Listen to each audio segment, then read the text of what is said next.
मेरे प्यारे देशवासियों, नमस्कार। कोरोना के खिलाफ देश आज फिर एक बहुत बड़ी लड़ाई लड़ रहा है। कुछ सप्ताह पहले तक स्थितियां संभली हुई थी और फिर एक कोरोना की दूसरी वेव तूफान बनकर आ गई।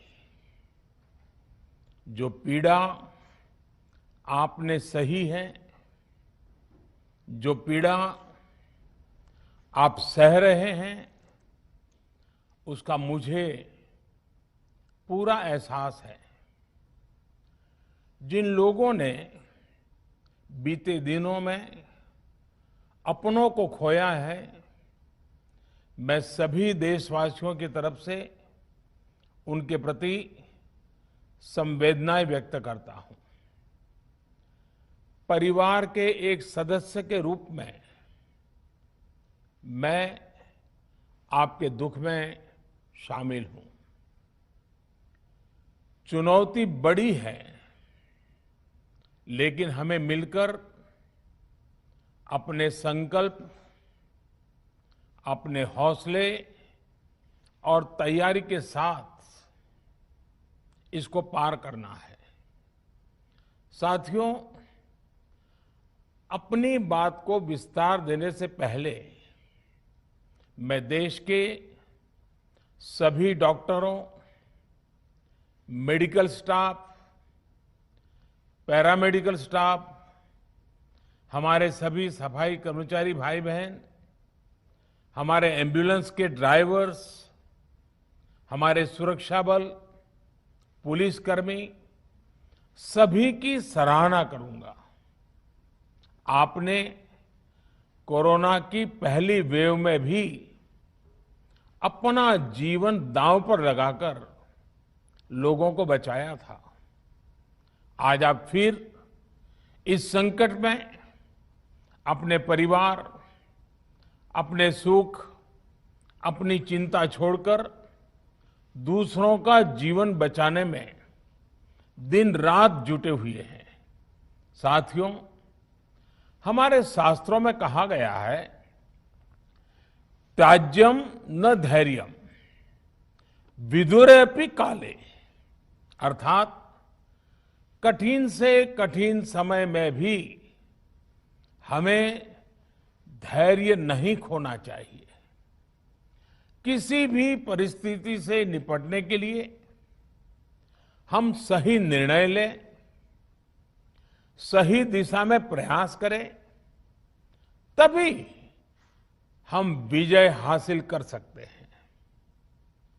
इसी मंत्र को सामने रखकर आज देश दिन रात काम कर रहा है। बीते कुछ दिनों में जो फैसले लिए गए हैं, जो कदम उठाए गए हैं, वो स्थिति को तेजी से सुधारेंगे। इस बार कोरोना संकट में देश के अनेक हिस्से में ऑक्सीजन की डिमांड बहुत ज्यादा बढ़ी है। इस विषय पर तेजी से और पूरी संवेदनशीलता के साथ काम किया जा रहा है। केंद्र सरकार, राज्य सरकारें, प्राइवेट सेक्टर, सभी की पूरी कोशिश है कि हर जरूरतमंद को ऑक्सीजन मिले। ऑक्सीजन प्रोडक्शन और सप्लाई को बढ़ाने के लिए भी कई स्तरों पर उपाय किए जा रहे हैं। राज्यों में नए ऑक्सीजन प्लांट्स हो, 1 लाख नए सिलेंडर पहुंचाने हो, औद्योगिक इकाइयों में इस्तेमाल हो रही ऑक्सीजन का मेडिकल इस्तेमाल हो, ऑक्सीजन रेल हो, हर प्रयास किया जा रहा है। साथियों, इस बार जैसे ही कोरोना के केस बढ़े, देश के फार्मा सेक्टर ने दवाइयों का उत्पादन और बढ़ा दिया है। आज जनवरी फरवरी की तुलना में देश में कई गुना ज्यादा दवाइयों का प्रोडक्शन हो रहा है। इसे अभी और तेज किया जा रहा है। कल भी मेरी देश की फार्मा इंडस्ट्री के बड़े जो प्रमुख लोग हैं, उसके जो एक्सपर्ट लोग हैं, उनसे बहुत लंबी चर्चा हुई है। प्रोडक्शन बढ़ाने के लिए हर तरीके से दवाई कंपनियां की मदद ली जा रही है। हम सौभाग्यशाली हैं कि हमारे देश के पास इतना बड़ा मजबूत फार्मा सेक्टर है जो बहुत अच्छी और तेजी से दवाइयां बनाता है। इसके साथ ही अस्पतालों में बेड की संख्या को बढ़ाने का भी काम तेजी से चल रहा है। कुछ शहरों में ज्यादा डिमांड को देखते हुए विशेष और विशाल कोविड हॉस्पिटल बनाए जा रहे हैं।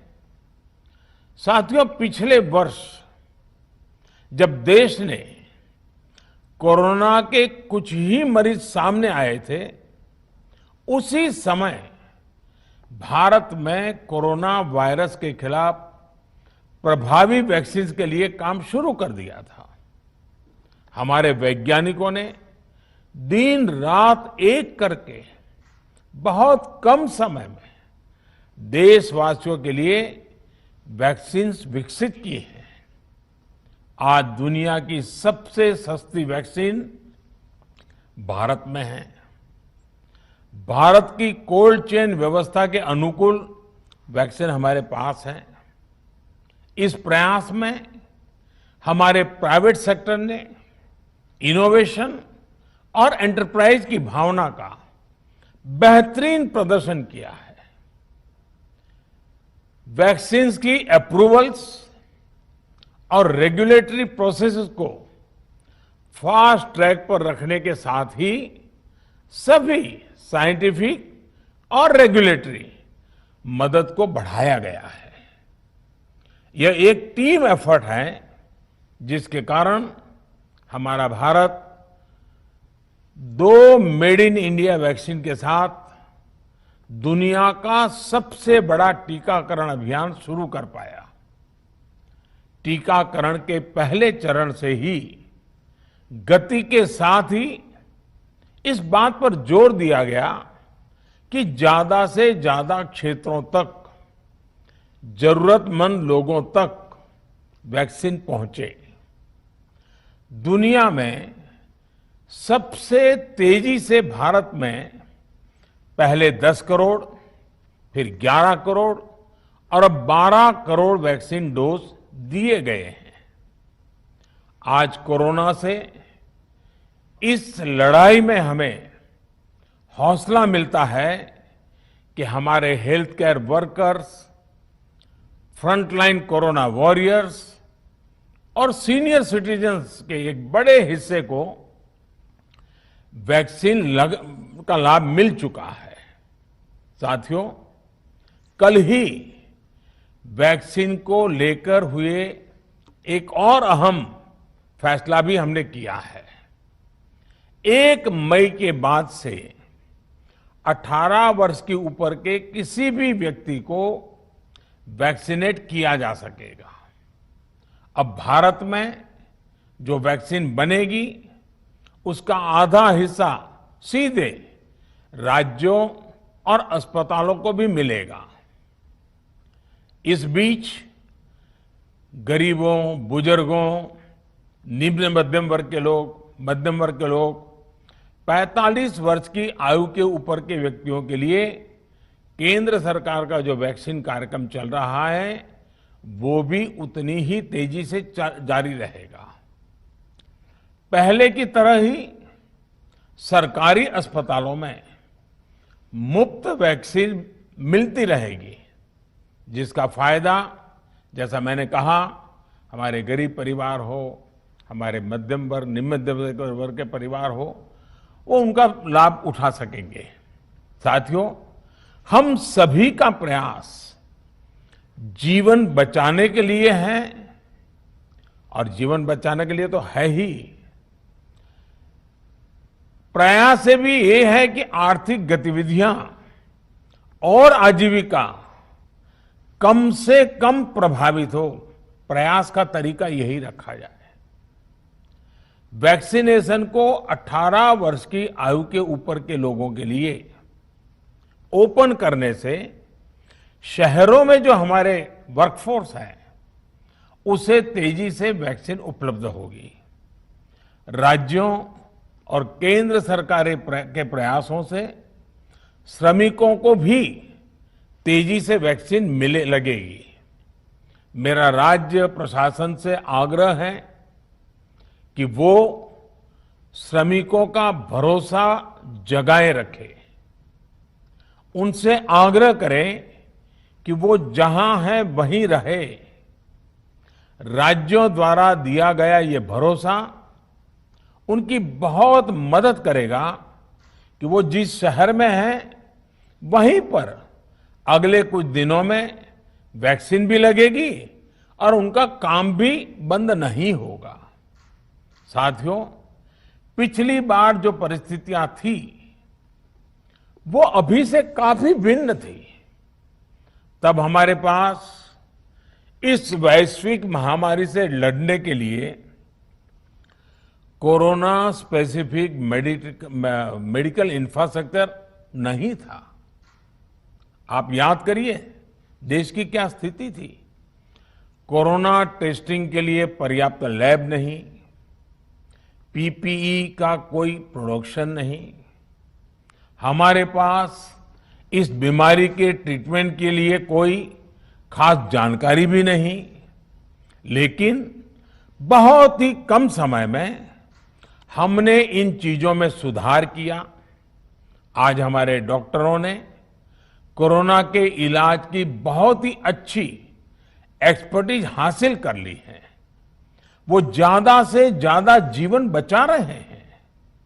आज हमारे पास बड़ी मात्रा में पीपीई किट्स हैं, लैब्स का बड़ा नेटवर्क है और हम लोग टेस्टिंग की सुविधा को निरंतर बढ़ा रहे हैं। साथियों, देश ने कोरोना के खिलाफ अब तक बहुत मजबूती से और बहुत धैर्य से लड़ाई लड़ी है।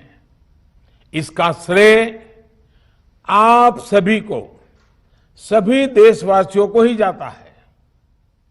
अनुशासन और धैर्य के साथ कोरोना से लड़ते हुए आप देश को यहां तक लाए हैं। मुझे विश्वास है जन भागीदारी की ताकत से हम कोरोना के इस तूफान को भी परास्त कर पाएंगे। आज हम अपने चारों ओर देख रहे हैं कि कैसे कई लोग, कई सामाजिक संस्थाएं जरूरतमंदों तक मदद पहुंचाने में दिन रात जुटे हैं। दवाई पहुंचाना हो, खाने या रहने की व्यवस्था करनी हो, लोग पूरे मनोयोग के साथ काम कर रहे हैं। मैं इन सभी के सेवा भाव को आदरपूर्वक नमन करता हूं और देशवासियों से अपील करता हूं कि अधिक से अधिक मात्रा में इस संकट की घड़ी में देशवासी आगे आएं और जरूरतमंदों तक मदद पहुंचाएं। समाज के पुरुषार्थ और सेवा के संकल्प से ही हम ये लड़ाई जीत पाएंगे। मेरा युवा साथियों से अनुरोध है कि वो अपनी सोसाइटी में, मोहल्ले में, अपार्टमेंट्स में छोटी छोटी कमेटियां बनाकर कोविड अनुशासन पालन करवाने में मदद करें। हम ऐसा करेंगे तो सरकारों को न कभी कंटेनमेंट जोन लगाने की जरूरत पड़ेगी, न कर्फ्यू लगाने की जरूरत पड़ेगी और लॉकडाउन का तो सवाल ही नहीं उठता है, आवश्यकता ही नहीं पड़ेगी। स्वच्छता अभियान के समय देश में जागरूकता फैलाने के लिए मेरे बाल मित्रों ने बहुत मदद की थी। छोटे छोटे बालक, 5वीं, 7वीं, 8वीं, 10वीं में पढ़ने वाले, उन्होंने घर के लोगों को समझाया था, मनाया था।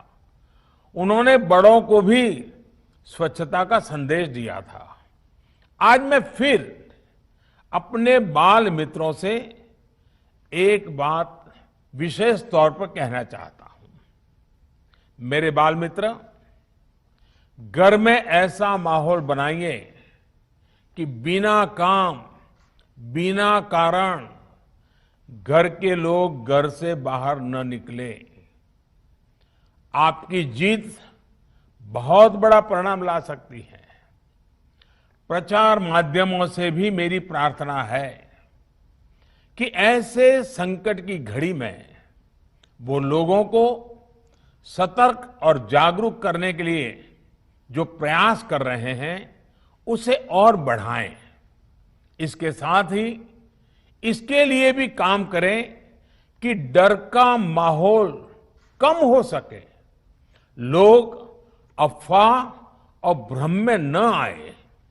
साथियों, आज की स्थिति में हमें देश को लॉकडाउन से बचाना है।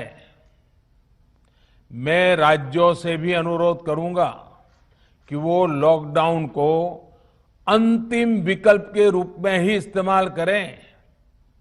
लॉकडाउन से बचने की भरपूर कोशिश करनी है और माइक्रो कंटेनमेंट जोन पर ही ध्यान केंद्रित करना है।